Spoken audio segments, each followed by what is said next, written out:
northern Minnesota. Watch Debate Night 2018, sponsored in part by AFSCME Council 5, a statewide union of more than 40,000 public employees working together to elect candidates who represent the values of real Minnesotans.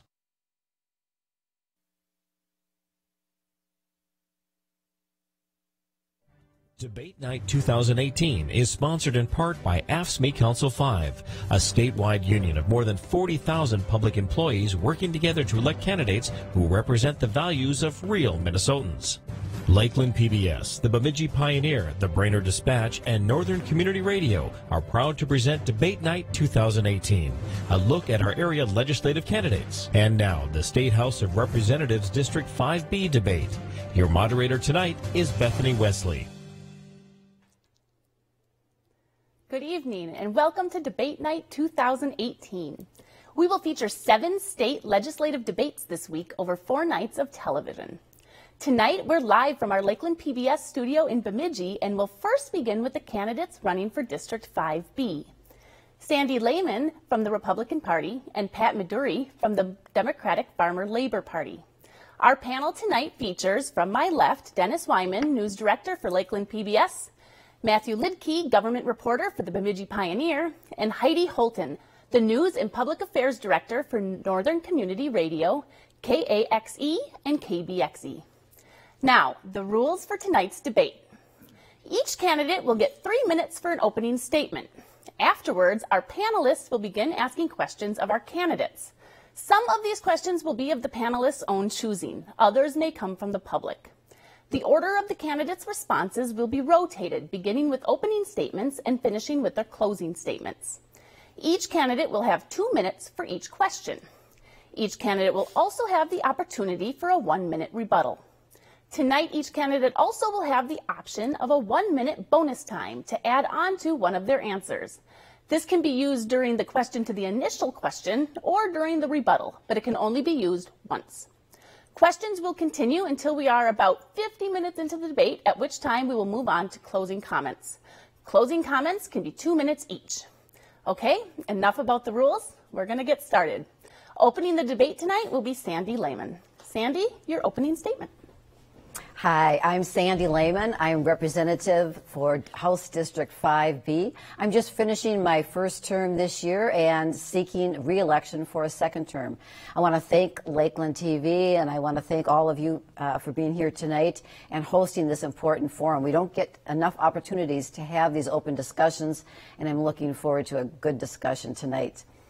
Well, when I went to St. Paul 2 years ago, I had some priorities.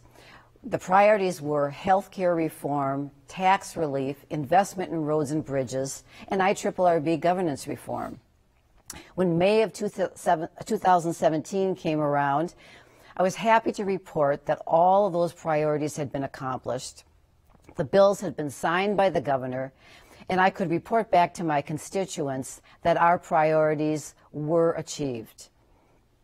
But along with the passage of those larger statewide bills, I was really happy to support 2 bonding bills. Those bonding bills encompassed important projects to our district, like funding for the Miles Rife Performing Arts Center, funding for the Mississippi River Pedestrian Bridge, funding for the Northern Community Radio Station antenna, funding for the Armory renovations, and so on. And more importantly, I was able to be chief author of the Sustainable Forest Incentive Act, which served as the vehicle for an out-of-court settlement between Bland and Paper Company, Itasca County, and the surrounding counties that served to save Itasca County taxpayers millions of dollars. So all of these projects were important to my constituents, important to me, and I was honored to be in a position to make these things happen. I am looking to be reelected and to go back to St. Paul and to continue to work on these shared priorities. Thank you. Thank you, Sandy. Pat? Thank you. Thank you, Lakeland Television, and for sponsoring this event and all the participants that are here tonight. And also thanks, Sandy, for being a participant as well. I'm Pat Medure. I'm a candidate for the House seat District 5B, which encompasses a greater portion of the greater Grand Rapids area, as well as well as a number of communities within Itasca County and 3 community areas down in Cass County, which takes in Reamer, Pine River, and Bacchus. I currently reside in Harris Township outside of Grand Rapids with my wife, Donna. We have 2 daughters, Leah, who lives in Portland, Oregon, and she works as a physician assistant. Our youngest daughter, Kara, lives in Cohasset with her husband, Troy, along with their 3 children, and Kara and Troy both work in law enforcement. For the last 40 years, I've been serving the residents of Itasca County, and the last 34 years as a law enforcement officer working in that capacity, and the last 16 of those 34 as the elected sheriff of Itasca County.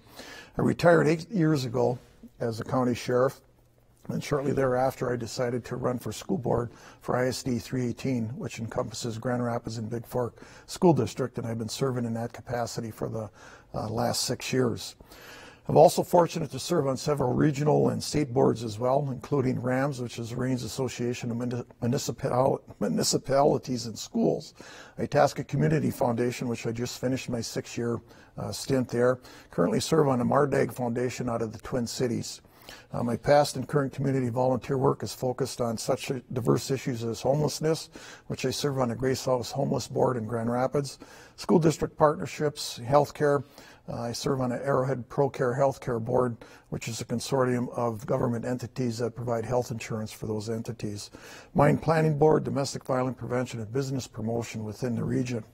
In my visits with individuals and families across the legislative district, I've been hearing about several issues that match my concerns as well. With your support in this election, I hope to focus on issues relating to education, healthcare, housing, job creation, and diversification of the job creation and support of our Main Street businesses, as well as government transparency and action. Transportation, broadband, or other issues that people have told me that they want leadership from our state legislators on. In the area of education, I support continued investment in K-12 and post-secondary, as well as technical education programs that serve our young people and their families in northern Minnesota. I understand and support new child care initiatives and increased access to these programs. The bottom line is that all our citizens need access to quality education, health care, and job that moves them up the economic ladder. Thank you. Thanks, Pat. Our first question from our first panelist will be Heidi, and Pat, you'll answer first. Heidi? So the first question has to do with kind of the future of 5B in northern Minnesota. So mining, paper production, logging, they were all industries that sustained northern Minnesota, and they're still important, but there's been lots of changes. Mechanization, ownership outside of northern Minnesota, so they don't have the impact they once did. So what do you see in this district for the future? And if you can, give us some examples of constituents you've talked to and things you see for the future. Well, I think you raise an excellent point, and I throw power in there as well because we have Minnesota Power in Itasca County. When you sit down and look at Minnesota Power and the Blandon Paper and the mining to the east in Itasca County, they've been all good cornerstones, provided great jobs, still there, but not as many people. So I think the key is that we need to diversify our economy and look at other industry that we can bring into our area that can stand alone, that's not tied to the mining, that's not tied to the paper, not tied to the power. So if the mining, paper, or power take a downturn as they have in the past, we still have other industries that can support people in good paying jobs.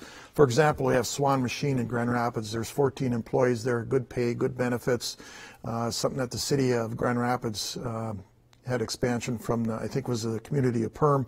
We have ASV that's back in Grand Rapids as well. Again, good paying jobs there. So we need to sit down and look at other industries that we can bring into our geographical area here. Maybe something different in regards to our pulping, our forestry products and stuff. To me, we got to start thinking outside of the box, and nothing that's tied to the power, nothing that's tied to the paper, nothing that's tied to the mining aspect of it, which we've been tied to all those years. So again, for me, let's start thinking outside of the box, and then I think we need to be more aggressive regionally to go after those particular businesses that might be looking for a place to land. We have a great workforce. We have a great area. As far as I'm concerned, it's the second area to none to live here. I was fortunate to live here all my life, born and raised here. So again, sitting down and looking at what we can do differently than not having those three mainstays there. I think they'll always be there, not as many people. So we got to start looking outside of the box, as I said, and looking at other industries coming in. All right. Thanks, Pat. Sandy. Well, I would differ a little bit from what Pat said, in that I wouldn't completely discount the natural resource industries that have built our economy. We are sitting in the midst of the wood basket of northern Minnesota and the southern part of Canada and Wisconsin and Michigan. Really, the whole central part of North America is the wood basket, and we need to preserve the infrastructure that we have here. Our logging infrastructure is so critical to any type of wood product that might come our way. The Bland Paper Company, UPM, calls itself the Biofor Company. And that's for a reason. That's because it's not just paper. They're looking at the future and what other bioproducts could come from our wood products. I think that Grand Rapids, for instance, would be situated in a very good position to be a location for the next generation wood product. So I think we need to be ready to support something of that nature. With different types of energy coming online, we have solar panels, for instance, being manufactured in Mountain Iron with Helene Manufacturing. So that is an industry. But more importantly, as I've gone around and talked with businesses, all kinds of businesses and organizations in the district, what I'm hearing loud and clear is that their businesses are ready to expand, but they can't find the workers. So I know that growth from within is the most sustainable kind of growth we can have in our economy. If we can find the workers and match the workers with our existing businesses, we will grow as an economy. And then I can't leave out broadband. I was the chief author of the broadband bill this year and a supporter last year. And broadband is essential so that our local entrepreneurs and others can work out of their homes and create businesses locally. Thank you, Sandy. Our next question will come from Dennis Wyman, and Sandy, you'll be first. Okay, well, thank you. Let's talk some more about broadband. During the 2017 legislature session, the legislature included $20 million for the border-to-border broadband grant program. The goal is to provide state resources that help make the financial case for new and existing providers to invest in building infrastructures into unserved or underserved areas of the state. How important is expanding broadband in your district, and how big of a priority would this be for you if elected? Sandy. Well, that's an easy question for the chief author of the broadband bill in the 2018 session. Much of my work as an economic developer revolved around broadband. Back in the late 1990s, when broadband was first a word, I was the founder of the Itasca Technology Exchange in Grand Rapids, and that was the first place where you could actually get high-speed internet. And we formed the Itasca Technology Exchange so that we could bring businesses that relied on the high-speed internet. And it still is in existence today.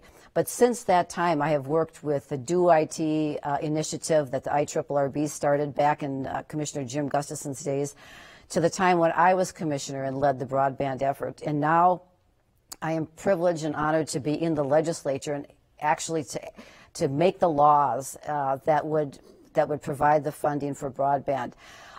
It's not as easy as you think, however. We're in a tough battle down at the legislature for the few dollars that are available. And so we fought like heck. The last session, I had a bill for in excess of $50 million for broadband. When all was said and done, the bill that resulted was a $15 million broadband bill, and that was vetoed by the governor.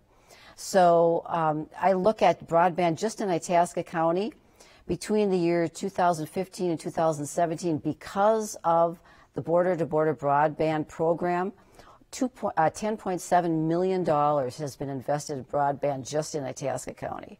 So it's working, and it's connecting people, but we still have a ways to go. Thanks, Sandy. Pat. Well, I agree with the fact that broadband is important, and I'm one of the victims, if you will. I'm 9 miles out of town, and I don't have high-speed internet. So vitally important on a personal note, but I think it's more important in the standpoint of when we talk about economic development that was mentioned.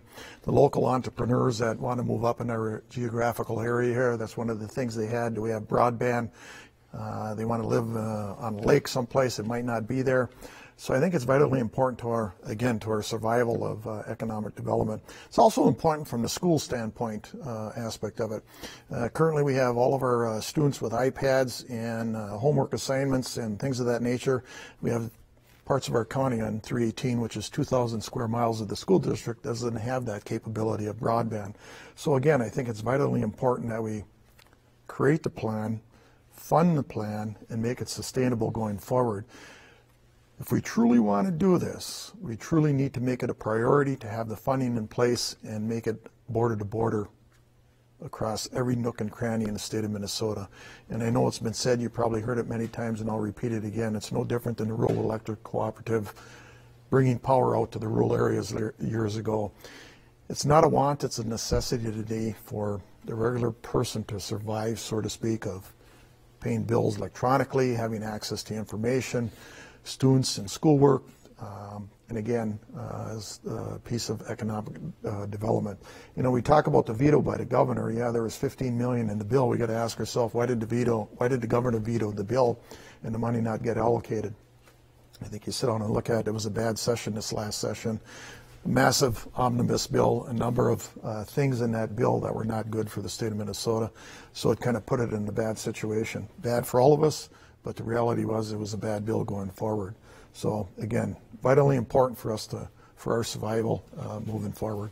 All right, thanks, Pat. Our next question comes from Matthew. Matthew? Thank you. I wanted to ask about rural daycare.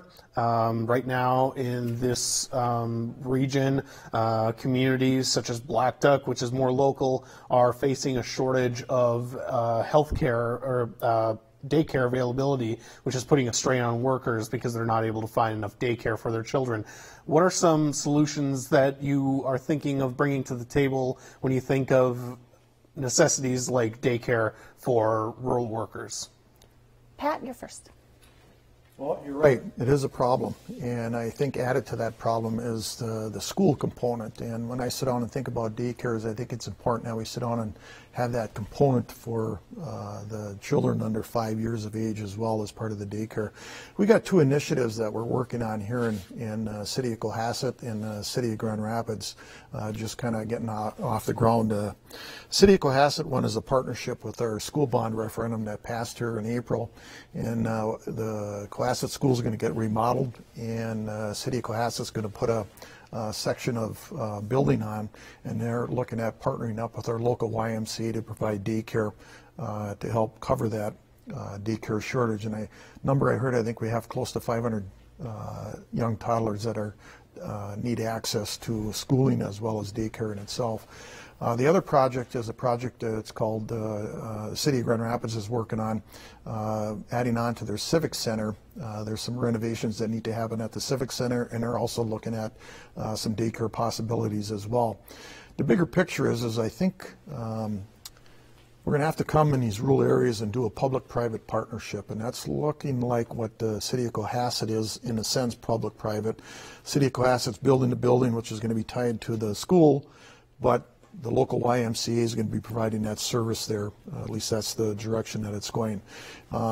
Tough issue, especially when working families need the daycare services, and we got to come together as a community, and we have to come together as a county or as a district, if you will, and see what we can do to provide more opportunities and more options for the parents. All right, thanks, Pat. Sandy. Well, from the legislative perspective, the Dayton administration has been very tough on child care workers, from attempts to unionize all the child care workers to increased rules and regulations that have been just a nightmare, really, very burdensome to people who are trying to just operate daycare centers out of their homes. As and I'm out door knocking right now on campaigns, I have talked with daycare providers who are trying to make a go of it, and they're telling me that it's gotten a little bit easier. We have passed some legislation in the last 2 sessions to ease up on those regulations, just some common sense things. Daycare is not a one-size-fits-all at all, and so when the state comes down with heavy-handed regulations, it's really tough on people who are trying to just simply operate a nice daycare center out of their home. I think the answer is multifaceted. It's a combination of public and private. I am looking forward to a child care summit that's going to take place later this month. It's kind of a cooperative between the Northland Foundation, the IRRB, and the Blanton Foundation. They're really on top of this topic and looking at an inventory to see how many openings we do have and what the need is. But it's a very important component of economic development. Our young families that we want to attract to the region need to know that they have quality daycare when they come to District 5B. And so I think it's important. We need to continue to address it. We're not done. And it's not a one-size-fits-all. It's going to be a kind of a hybrid of public and private partnerships. Okay. Thanks, Sandy. We are back to Heidi. Heidi. Okay. Last June, the Public Utilities Commission gave a green light to Enbridge Energy's replacement of Line 3. And just recently, opponents, tribal and environmental groups have asked for them to reconsider. Based on the vulnerable lands the new pipeline will travel through. But Enbridge says the old line is also vulnerable to corrosion and cracking. So the pipeline has been there for over 60 years. How do you serve constituents who have diverse and strong opinions about the pipeline? Sandy. Well, you're right, Heidi. The pipeline is an old pipeline. It was put in place in the 1960s, and actually the federal government has asked Enbridge to replace the pipeline for safety reasons. It's not safe for environmental reasons, certainly to have an old, rusty pipeline in the ground. And then it's inadequate. It's smaller than what is needed for current production. So Heidi, I think your question is how do you communicate to various constituents who might be opposed to the pipeline? And I say just lay out the facts. And the fact of the matter is we are not going to stop oil from coming out of the ground. I think there's some folks who feel if we don't build a pipeline, maybe we'll stop using oil. That's not the case. Oil will continue to come out of the ground. It will just simply be shipped by rail, and rail is far more dangerous than the pipeline. Or the pipeline will be built around the state of Minnesota, and Minnesota will lose on the jobs and the economic development that would come from that pipeline.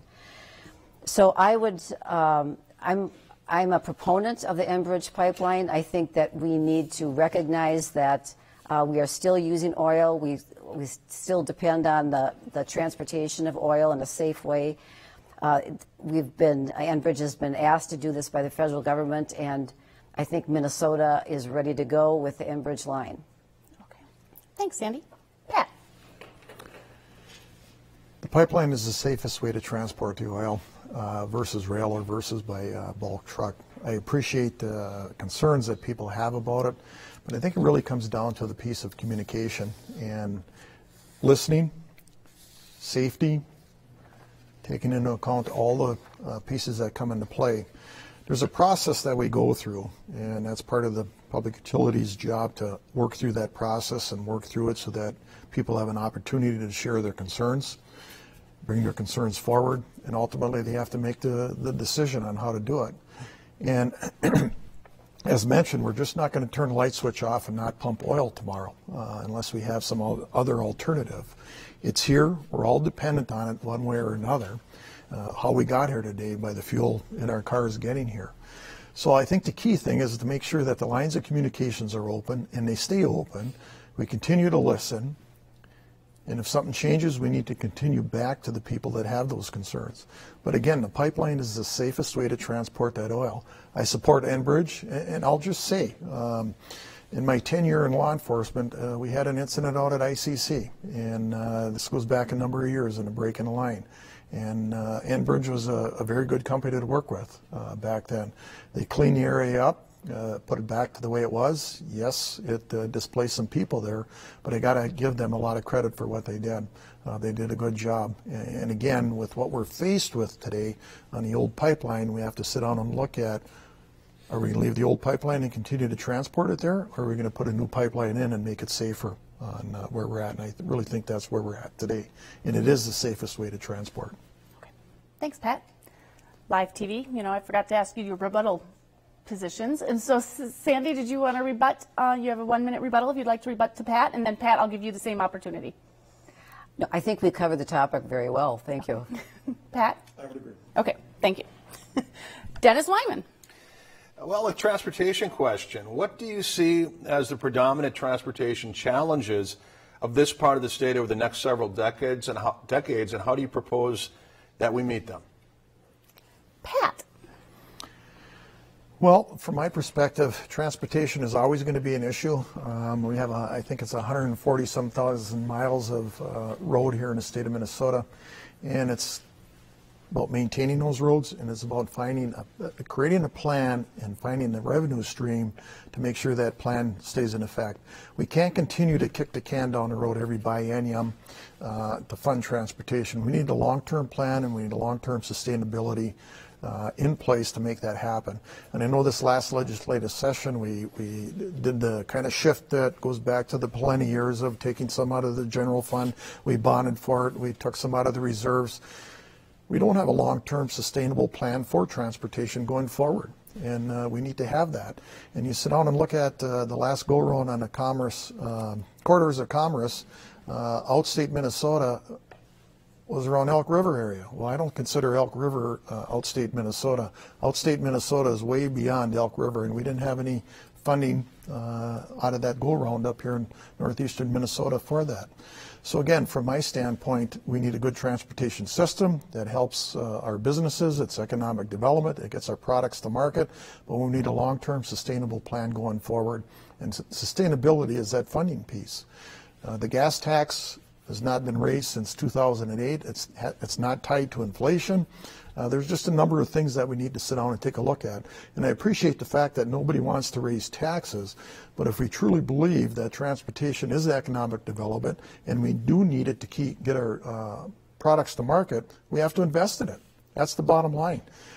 Raising gas tax, is that it? I'm open to looking at anything that we can do to create a funding stream that's sustainable, that we can maintain our road systems and continue to build new road and put in new infrastructure to help us across the board. Thank you, Pat. Sandy. Well, transportation to me means, first of all, roads and bridges in rural Minnesota. And we're always in competition statewide with things like light rail, which is far more expensive to maintain than roads and bridges. But I'm happy to say that in this past biennium, we passed the largest investment in roads and bridges without raising the gas tax, really in the history of the state. We did, as a House, put together a bill that would have placed a constitutional question on the ballot to allow Minnesota to have a long-term funding stream by taking all of the funding streams related to automobiles and transportation and funneling it into transportation. Unfortunately, the Senate did not take up that measure, so it is something that we will, I think, look at again in the future because we do need a long-term funding stream for transportation. But then beyond roads and bridges, which are always important, I'm also very much in tune with the needs of the elderly and the needs of the disabled. There's some real transportation discussions going on, particularly in the Grand Rapids area in northeastern Minnesota right now, on how we served our growing elderly population and our disabled population with transportation options. We don't have metro mobility like I have when I'm in the Twin Cities with my husband who's disabled. We use metro mobility. But here in northern Minnesota, we don't have those options. So we need to recognize that our population is growing older, we do have disabled, and we need transportation options for everybody. All right, thank you, Sandy. Rebuttal? Well, again, when you sit down and look at our needs, as of 2017, the deficit to maintain our existing roads and bridges is over $400 million per year, predicted to $18 billion over the next 20 years. Capital funding needs are $39 billion over the next 20 years. And improvements and expansion of infrastructure, additional $200 million per year. It's a problem, and we got to find that sustainable funding and put the plan in place and make sure that the funding's there going forward in the future. Sandy? I agree that we need a long-term funding stream. I'm not so ready to go to a increased gas tax. I think that Minnesota still is one of the highest tax states in the country. And I think that we have revenues that we could simply dedicate to transportation that make a lot of sense. We have other dedicated funds, and I think that dedicating transportation-related revenue to transportation-related costs certainly makes sense. All right, thank you. Back to Matthew, your question.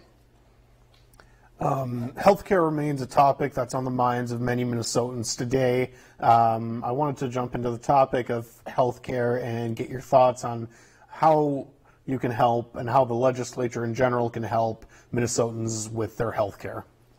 Sandy, you're up. Sure. Healthcare remains the #1 topic as I talk to households. When I was door knocking at the end of 2016, I actually had a woman who was on the phone with her insurance agent, and we had a 3-way conversation going. Her insurance agent was no longer going to be able to provide insurance in this region because of Obamacare and the changes that were happening to the individual market. The person at the door was losing her insurance as a result, and they were asking me what was I going to do. At the same time, I was talking to other people, primarily small business owners, people who were on the individual market buying their own insurance, and they were facing premium increases up to 67%. So we went down to St. Paul, and we knew that there was a long-term fix that needed to happen, excuse me, but we needed to address these emergency issues.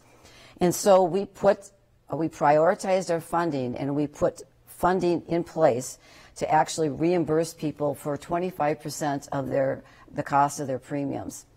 That was an immediate help that was welcomed. But then we also set up more than $500 million over 2 years to set up a risk pool. And that risk pool removes some of the risk, excuse me, from our healthcare providers so that they will not increase premiums. And so what has happened as a result of that is the double-digit increases have stopped, and in some cases, actually, the premiums have reduced. Going forward, we need to continue those nation-leading reforms that we have started. I know that there's many people talking about single-payer options. I think single-payer options ask a lot of questions, primarily what would the cost be, what would the impact be to rural communities in particular, and I'm afraid of what those answers might be. Thank you, Sandy. Pat. Well, my take is on health care is we need universal health care with a single-payer system. There's health care and there's the health insurance piece, and the two kind of tie together. And if you have health insurance and you're paying high premiums and high deductibles, that doesn't give you access to health care. And we're dealing with about 166,000 Minnesotans who buy on individual private health care. That's about 5% of our population. And there's the other 95 have some form of health insurance. And again, it comes down to accessibility on that health insurance. Visiting with people, knocking doors, $25,000 in premiums, up to $15,000 on deductibles. That's not affordable and that's not accessible. This last session, $271 million each year for 18 and 19, so over $500 million was used to reimburse insurers for especially high-cost claims, which Sandy mentioned. 80% of the individual's annual claims are between $50,000 and $250,000. All we're doing is buying down premiums. That's all we're doing. We're not solving the problem. We're just kicking the can down the road. If we really want to get serious about health care, we have to sit down and look at a plan, and I say universal across the board. I don't care whether you're a $100,000 earner or a $10,000 earner. Everybody should have the same level of health care across the board.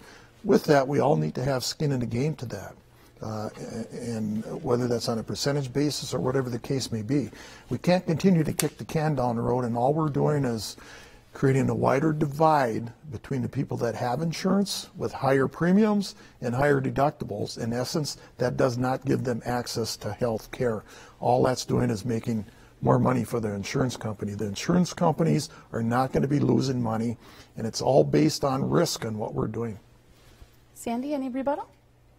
Oh, I have so many rebuttals, I don't know where to begin. A single-payer plan is onerous for a number of reasons. Number one, the state of Minnesota has shown that they don't operate large programs well. Secondly, the cost of a single-payer program would, in fact, double our taxes that we pay as individuals. I've heard numbers as high as the cost of being $3,000 for every man, woman, and child in the state of Minnesota for a single-payer option. And finally, about half of the population has their insurance through their employer. I think when you tell those folks that they would need to give up their insurance under a single-payer plan, you would find that people would not be so eager to accept a single-payer plan. Pat, a rebuttal? Well, I still stand by the universal health care and single payer. I think it puts everybody on the same playing field. Yes, there's a cost to it, and yes, we can have the scare tactics on what those costs are. Until we get to the table and roll our sleeves up and put a plan together, we don't really know what those numbers are. And yes, I've heard numbers as high as $17 billion, million dollars, whatever it is. Let's not do the scare tactics. Let's solve the problem and make sure we have a sustainable piece in place so that everybody has health care across the board. Health care is driven by experience and utilization. That's what drives the premium. If we have a lot of utilization, premiums are going to go up, costs go up with that. So what can we do to reduce those costs? And if we have universal health care, it's one big pool, so we're spreading that cost out amongst everybody. In essence, that lowers the cost down and can keep the premiums in check. All right, our seventh question will come from Heidi. This question has to do with mental health. The suicide rate in northern Minnesota and the state in general is increasing at a pretty alarming rate. So what can you do as a legislator in the Minnesota House of Representatives to work towards some sort of change in our system when it comes to the mental health of Minnesotans? Pat, you're first. Well, it's a sad statistic, and I just heard this the other day. Here in Itasca County, on a per capita basis, we're the highest in the state of Minnesota on suicides. And that it makes me feel not very good, especially working in law enforcement. We've had a shift in mental health services, and when I started in law enforcement a number of years ago, we had Northland Mental Health Services, where we had beds available where we could bring individuals for care. And those have gone to the wayside, and I can tell you, over the years, we had to make transports all over the state to find those facilities for individuals. Then it turned to where we started locking individuals up in jail because of their mental health, and that's not a place for them. As a state of Minnesota, we need to take this seriously, and we need to put funding in place so that we can have regional centers, if you will, that have beds available, and making sure that there's access to those beds. Yes, it's costly, yes, it's expensive, but our alternative is not a good alternative. If we don't have beds available and spaces available for people to go to get that care, we'll have those high suicide rates. So we need to come together and work on this together. In the end, it affects every one of us. And sometimes it takes an event, and an event by an individual, that family member, a neighbor, whatever the case may be, to get people really fired up about this issue and come and work on a solution. To do that, we got to come together and come up with a plan and make sure funding's in place to make that happen. And I know this last legislative session, there was some talk about earmarking some dollars for some regional places. I got to be honest with you, I'm not sure if it happened or not happened. I think right now one of the closest places that we utilize is probably in Anoka County. And when you sit down and have to look at transportation cost and bringing individuals back and forth, it gets very expensive. So we've got to sit down and look at this on a regional basis and how we can do this regionally. All right. Thank you, Pat. Sandy. Well, I think we're all touched by mental health and mental illness in one way or another. We have a family member or a friend or a loved one that has suffered from a mental illness. And so we're very tuned in to this. But what's alarming is the apparent increase in rates of mental illness. And I know that the experts that look at this, the folks from NAMI, for instance, they really want to look at data. They don't have the data on what's really causing, what's the root cause of the increase.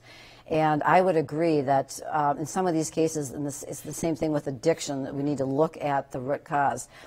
There was an article not too long ago in the Star Tribune that said that over the past 6 years, Minnesota spent $90 million to house patients that no longer need mental health treatment because there's no place for them to go.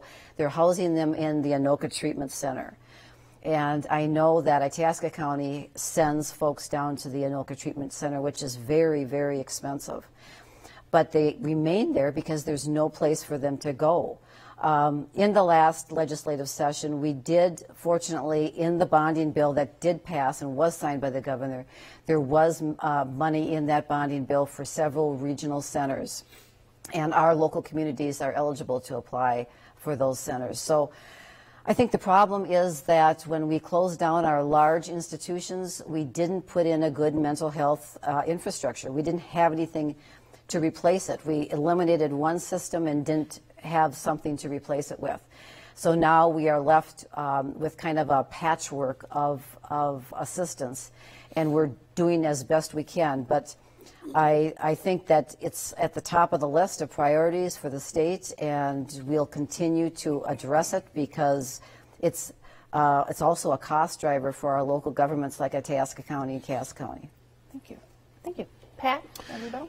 I would add two things, and I was glad to hear that it passed and what Sandy had said, but the thing that struck my ear there is that locales can apply. So that tells me it's a grant. I appreciate the fact that it's a grant, but that doesn't solve the problem on all the regions that we're faced with. So there's going to be some lucky ones, and there's going to be not so lucky ones on the grant dollars itself. And that shouldn't be that way. If we're serious about mental health, we need to come up with that funding mechanism and plan and make sure that all the regions have access to that. And one other point, I think there's an area here that we didn't talk about that I want to mention in regards to mental health, and it has to do with the opioid crisis, and that's a driving force to the mental health. And we failed in the legislature this last time where there was bipartisan support for a penny a pill for funding to tackle the opioid crisis as well as dealing with mental health. Republican leadership didn't want it. It didn't get any place. It didn't happen. All right. Sandy, a rebuttal? If we want to talk about opioid abuse, we had a lot of discussion on opioid abuse over the last few years. In 2016, almost 400 people in Minnesota died from opioid overdose. And one of my friends in the House, who's the representative from Wilmer, lost a son to opioid addiction, and he's been the leader in the House on fighting this. We've had several strategies in the House. We've had alternative treatment plans suggested. We've had overprescribing legislation that's passed. We've had other legislation that looks at determining, again, the root cause of the abuse, which is really important, rather than just fighting the result, to look at what's causing this. And I think that we're going to take this up again. We did have several measures in our supplemental budget bill to fight opioid abuse this session. But again, the supplemental budget bill was vetoed by the governor. All right. Dennis Wyman. What can be done at the state level and within the constraints of the Constitution to try to stop the next school shooting? And I'm looking, hopefully, to hear something that you believe actually has a realistic chance in passing in our current political climate. Sandy, you were first. Well, there was a school shooting in Florida just as we started the last legislative session that really shook all of us up. And so that when we sat down and prioritized what we were going to look at in a short session with a small supplemental budget, school safety rose right to the top of the list. And so when we put together our supplemental budget, and again, unfortunately, many of these things were vetoed, we had a couple $100 million in that bill to help schools address school safety. And it wasn't just one thing. It was some infrastructure things and securing the schools, but a lot of it was focused on mental health. To make sure that our schools have the adequate resources available to identify those troubled students early on and to take action. in each of these cases, it seems as though there was a troubled student who had gone to the school, who had been either expelled from the school or was currently going to the school, that should have been identified at an earlier stage and was not. So I think that we will look at this again. Fortunately, again, in the bonding bill, we had money in that bonding bill. And in fact, just today, there was an announcement of several schools who did win grant awards to make some changes to their schools, whether it's having a single entrance or other security methods. But boy, we don't want to be in the situation where we're having to barricade our schools to protect our children. We would like to be able to tackle this on a personal issue and get at the root cause of what is causing these children to act in this horrific manner. Thank you, Sandy. Pat. I think there's a couple pieces to this. One is we need some good interaction with our community. It's not just a school problem, even though the school shooting has taken place at the school, but this is really about a community issue as a whole. And as a community, we have to come together and sit down and look at this and try to tackle this and come up with some solutions for it. You know, we talk about hardening our doors at the schools. Yes, that's an option. We talk about more counselors and more social workers. Yes, that's another piece to this. All good stuff. We all need to be talking about mental health. It affects us directly or indirectly as a whole, as a community. And again, the key thing is about having communication about it and bringing the players to the table. I have to agree. We lock our doors at the school. It just doesn't seem right to do that, but that's where we're at today as a society. And we got to get beyond that point. And beyond that point is we need community involvement in this piece. Yes, there was 90 schools that were fortunate enough to apply for the dollars through the state of Minnesota, the $25 million that was allocated. But there again, I struggle with the fact that it's a grant program. We have over 300 and some school districts in the state of Minnesota, public schools, and then add charter schools to that. Somebody gets out on the short end of the stick. If we're serious about doing this and serious about making this a priority, we need to make sure that funding's there for all the school districts. Whether it's a school district in Ada, Minnesota, or the school district in Grand Rapids, Minnesota, or the school district down in the Minneapolis, St. Paul area, everybody should have the same opportunity for those funds, whether it's for counselors, social workers, hardening the doors at the schools, bringing the community together. We all need to be on the same playing field with that. But the bottom key line to me, it's about communication with your community. Community needs to be part of the solution as well. Sandy, a rebuttal? Well, in addition to the grants that were available through the bonding project, I will say again in the supplemental budget bill, our education committee came up with several ideas and actually put some pretty significant dollars behind those ideas that would help school districts with more flexibility in even using the funds that they do have. Because it's, again, not a one-size-fits-all. Every school is a little bit different, and the schools know best what they need to do to protect their students. So we want to provide not a top-down solution, but the flexibility and the resources for each school to address the issue in their own way. Pat? I would just add to that is that the flexibility in some of the instances that Sandy's talking about is pushing it back to the local taxpayer to raise our taxes. If the state of Minnesota is responsible for providing our school resources, the state of Minnesota needs to take the lead to provide those school resources for our schools. You know, we talk about some of the initiatives that were in the bills, and Governor Dayton vetoed the bill. You got to ask the question, why did Governor Dayton veto the bill? When you bring an omnibus bill with almost 1,000 pages in it, with a number of issues in it, it's pretty hard to sit down and pick and choose what's in it. So you're forced to veto it, even though there's some good stuff in there and there's some bad stuff in there. If we want to sit down and pass legislation, let's talk about what the Constitution says, one issue, one bill moving forward, so that the governor can sit down and look at those issues on a single basis, and I think we'll get better results on the end. All right, thank you. We're done with the question period of our debate tonight. We are going to move to closing comments. And so for our closing statement, Pat, you're first. Well, again, I want to thank Lakeland TV for this opportunity to come and share some of my thoughts and ideas. You know, when I started down this venture back in April, I I didn't know what I was getting myself into, but the more that I got out and visited with the residents of the district, it became apparent to me that there's a lot of frustration that government isn't working for the people. And we the people, we are really the people. We elect representatives and senators and school board directors and city council people. We represent those individuals to go down and represent our interests. And to do that, we need to have the conversation with the people within the district. And that's what I've been doing. Been hearing issues about healthcare, been hearing issues about broadband and educational funding and transportation, all important. But the biggest concern for me is the frustration that people feel that government's not working for them, that people aren't listening to them. I want to be that representative that goes down to the St. Paul and works for the people and making sure that their issues are being heard and taken care of. From the beginning when I said it's about working with you and working for you, and that's what I hope to do when I go to St. Paul. So thank you. Thank you. Sandy.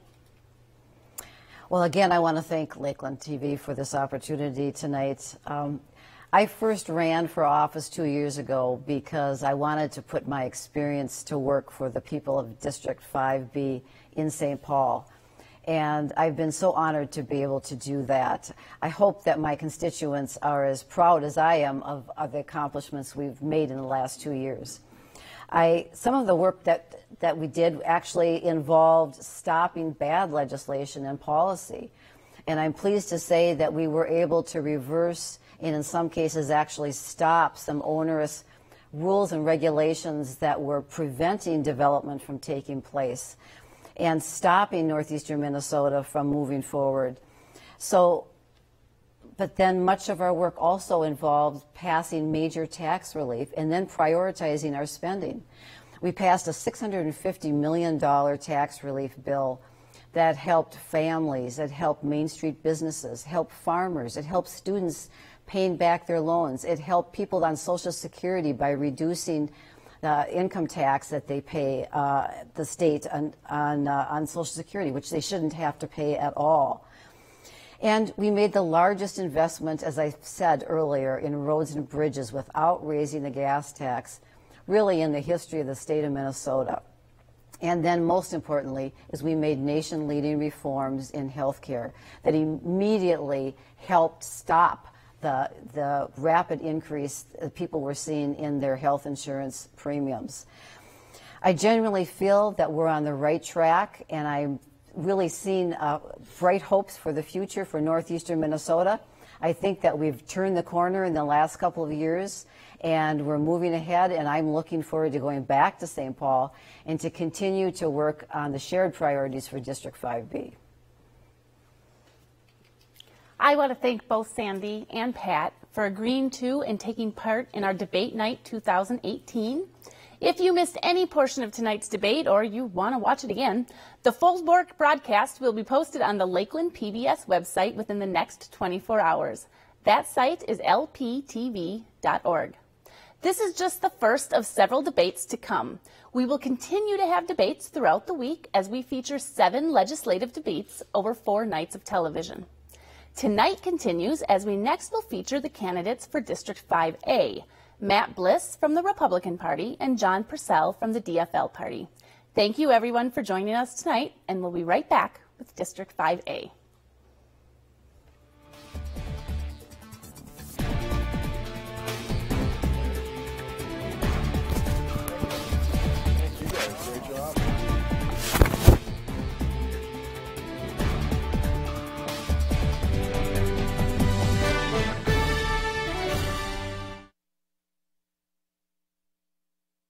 Programming on Lakeland PBS is brought to you in part by Frizzell Furniture Gallery.